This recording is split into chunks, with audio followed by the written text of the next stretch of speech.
If you're anything like me, I'm sure life is giving you things that feel too big to manage or too heavy to carry, some tough situations.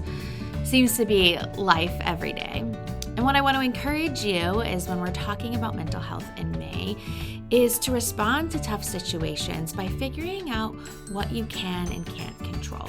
Sometimes our brain will loop on things that are outside of our control and we can do nothing about.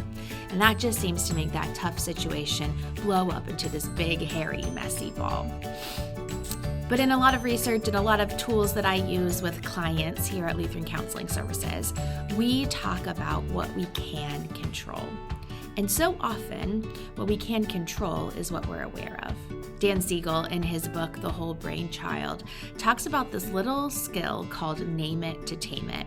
And I truly believe there is a lot of power in being able to name what we're feeling, what we're experiencing.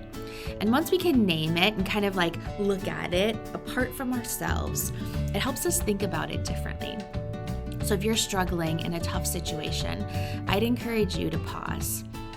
Let yourself check in with your body, understand what you're experiencing, what you're feeling, and that what you can control and what you can't control.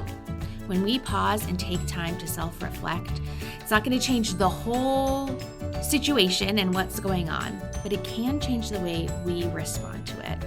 So if you're like me and you struggle with big hairy messes that come along, seems like every day, make sure you pause, check in with yourself, name what you're feeling, be aware of what you can and can't control, and then put steps into place to change and affect those things that are in your control.